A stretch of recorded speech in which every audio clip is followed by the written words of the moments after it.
Hello, bachcho. Let's read the question. So this question says, if in the circuit form, the current through the ideal battery remains constant after the switch is closed, then the values of R1 and R2 respectively are an ideal inductor and capacitor are used. Okay. And we have given the four options. आपको देखिए यहाँ पर four options क्या करते हैं question में given किए हुए। तो देखिए बच्चों इस क्वेश्चन का की कॉन्सेप्ट हम क्या लिख सकते हैं। The key concept of this question, इस क्वेश्चन में देखिए हमें क्या बताना है। इस क्वेश्चन में बच्चों हमें R1 एंड R2 की वैल्यू वैल्यूज के अपन यहाँ पे कैलकुलेट करके बताएं। ओके। इस क्वेश्चन में देखिए यहाँ पे ऊपर वाला देखिए R1 और इंडक्टर ये आपके सीरीज में कनेक्टेड है और नीचे देखिए R2 and capacitor these are connected in series. Okay. और ये दोनों कॉम्बिनेशन आपके पैरेलली क्या है कनेक्टेड है। ओके। ये हमें क्वेश्चन गिवन कर रखा है। तो इस क्वेश्चन का की कॉन्सेप्ट देखिए क्या लिख सकते हैं, करंट लिख सकते हैं। बेसिकली क्या लिख सकते हैं आपका करंट। ओके। करंट हमें देखिए इस सर्किट में आपके कितने करंट होकर वो हमें यहाँ पर टोटल बताना है। क्वेश्चन में देखिए बोल रखा है कि जो आपके टोटल करंट है the current through the ideal battery remains constant after switch S is close. Okay. Switch को क्लोज कर देंगे उसके बाद आपकी करंट क्या रहेगी, आपकी कांस्टेंट रहेगी। ये हमें क्वेश्चन बोला गया। ओके। अब देखिए हम यहाँ पर से पहले करंट ही क्या कर लेते हैं, कैलकुलेट कर लेते हैं। ओके। करंट देखिए हम कैसे कैलकुलेट करेंगे। यहाँ पर आपका एक रेजिस्टेंस R2 है this is connected in series with ये आपका देखिए इसका रेजिस्टेंस R1 है और यहाँ पर आपका इंडक्टर है इसको L मान लेते हैं। ये R2 है इसका कैपेसिटेंस C है कर लेते हैं। ओके। ये देखिए आपके यहाँ पर देखिए आपने बैटरी इस तरीके से कनेक्ट की है। Okay. This is the battery, switch को क्लोज कर दिया मैंने। ओके। ये आपका सर्किट ऐसा बन जाएगा। ओके। यहाँ पर देखिए आपका इस बैटरी का एमएफ कितना है 30 वोल्ट के इक्वल क्वेश्चन में गिवन। ओके। अब देखिए बच्चों हम क्या कर लेते हैं। ये आपके देखिए पैरेलली कनेक्टेड है। देखिए यहाँ पर देखिए आपका कैसे पता चला। यहाँ पर मान लीजिए मैं 0 वोल्ट एज्यूम कर लेता हूँ, कहीं कुछ भी एज्यूम कर लेता हूँ, मुझे पोटेंशियल डिफरेंस से मतलब है। ओके। यहाँ पर 0 वोल्ट है, इससे मैं इधर को जाऊंगा तो नेगेटिव से पॉजिटिव की तरफ आ रहे थे, यहाँ पर आपका 30 वोल्ट हो जाएगा। इस पॉइंट पर 30 वोल्ट, इस पॉइंट पर 30 वोल्ट। तो बता सकता हूँ यहाँ पर कितना पोटेंशियल होगा आपका 30 वोल्ट। ओके। तो देखिए इन जो आपका ऊपर वाला सर्किट है जहाँ पर R1 and L, okay, these are connected in series और इनके अक्रॉस पोटेंशियल डिफरेंस कितना 30 वोल्ट। नीचे R2 and capacitor these are connected in series और इनके अक्रॉस कितना पोटेंशियल डिफरेंस 30 वोल्ट। तो ये दोनों आपके पैरेलली कनेक्टेड है, क्या आपके पैरेलली कनेक्टेड। ओके। तो मैं ये भी बोल सकता हूँ देखिए इन दोनों के अक्रॉस आपका पोटेंशियल डिफरेंस 30 होगा। ओके। दोनों ब्रांच के अकॉर्डिंग। या फिर देखिए मैं यहाँ पर मुझे यहाँ पर करंट दिखाना है ना, टोटल करंट कांस्टेंट बोला उसने। ठीक है। तो मान लीजिए आई करंट आपकी ऐसी आ रही है, I1 करंट यहाँ पर जा रही है। ओके। और I2 करंट आपकी यहाँ पर जा रही है। ओके। तो देखिए बच्चों मैं I1 और I2 की क्या लिख सकता हूँ, यहाँ पर तो वैल्यू लिख सकता हूँ। I1 की वैल्यू देखिए कितनी होगी। I1 देखिए आपका LR सर्किट से आपकी करंट फ्लो कर रही है। ओके। LR सर्किट से देखिए आपका करंट का रिलेशन क्या होता है। मान लीजिए बैटरी का ई ई है, आपने जिससे इसको कनेक्ट कर रखा है, इसकी जनरल इक्वेशन लिखना है। ओके। ये होती है आपकी E/R 1 - e माइनस RT/L के इक्वल होती है। Okay. This is the equation. Okay. ये आपके LR सर्किट के अक्रॉस या करंट के इक्वेशन होते हैं। करंट क्या करती है आपकी इंक्रीज करती है। ओके। और कैपेसिटर के अक्रॉस देखिए क्या करेगी, करंट आपकी डिक्रीज करती है। तो ये आपका माइनस होना चाहिए। देखिए E/R हो जाएगा और e -t/R। Okay. This is the equation, एक हो जाएगी this is the equation which is equation of the current which is flowing through the किससे फ्लो करती है आपकी रेजिस्टेंस सॉरी कैपेसिटर से। ओके। तो ये हमने I1 और I2 के यहाँ पर कैलकुलेट कर दिया। अब क्वेश्चन बोल रहा था कि टोटल करंट तो आपकी कांस्टेंट है, तो हम ये बता सकते हैं कि I1 प्लस I2 की वैल्यू क्या होगी, कांस्टेंट होगी। तो इसको हम लिख सकते हैं यहाँ से E/R1। ओके। यहाँ पर देख लेते हैं I1 के आपके देखिए ऊपर वाले में कितनी जा रही है आपकी E/R1 टाइम्स कितना हो जाएगा आपका 1 - e⁻ और t टाइम हो जाएगा टाइम्स एम। ओके।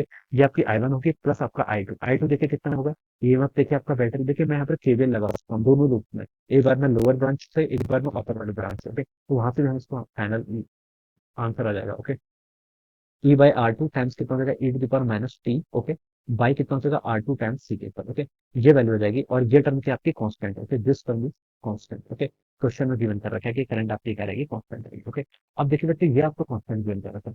कांस्टेंट देखिए कोई टर्म कब होगी, तो ये आपका R2 होगा। ओके। कोई टर्म देखिए कांस्टेंट कब होगी, जब उसमें टाइम का जो फंक्शन होगा उसकी वैल्यू आपकी 0 हो जाए। टाइम का कोई फंक्शन ही नहीं है, अगर कोई फंक्शन आपका टाइम से इंडिपेंडेंट हो गया तब हम बोल सकते हैं कि दैट फंक्शन इज इंडिपेंडेंट, तो वो फंक्शन क्या होगा आपका कांस्टेंट होगा। ओके। तो देखिए ये हो जाएगा आपका, इसको एक्सपेंड कर लीजिए E/R1 माइनस इसे क्या लिख सकते हैं आपका E/R1 t⁻−R1 t divide by L के इक्वल हो जाएगा, प्लस यहाँ से कितना जाएगा आपका E/R2 t⁻−t divided by R2C। ये भी आपका किसी कांस्टेंट के इक्वल जाएगा। ओके।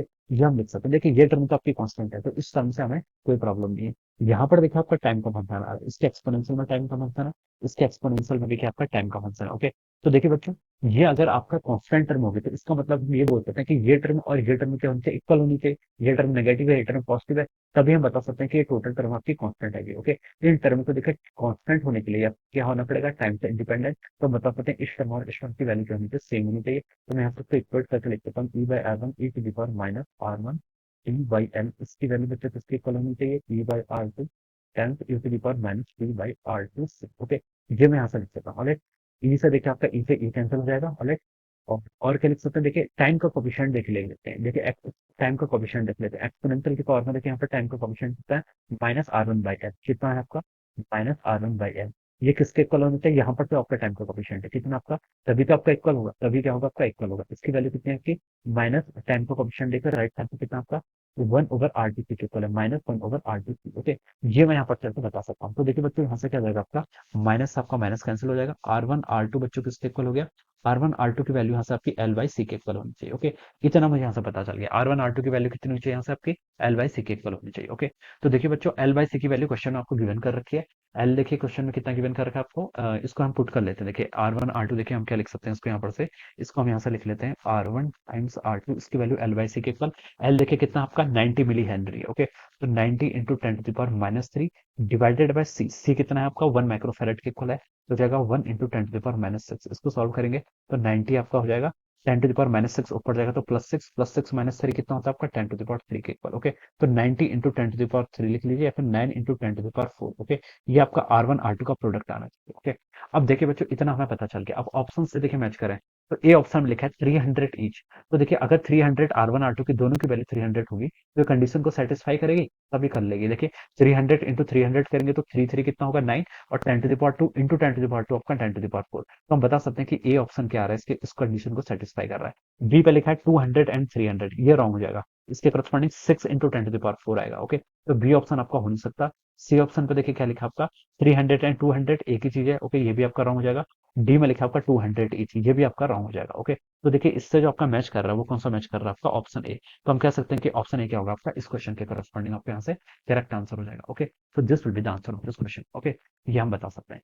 और हमें देखिए यहाँ से ही पता चला है R1 R2 अगर इक्वल होंगे तभी ये टर्म एक दूसरे को कैंसिल कर पाएंगे। ओके, तो R1 और R2 आपके इक्वल होंगे, वो हमने यहाँ पर फाइनल देख भी लिया। R1 और R2 की वैल्यू आपकी 300 के इक्वल आ रही है। Okay, so this will be the answer of this question. So I hope you all understood this concept. All the best and thank you.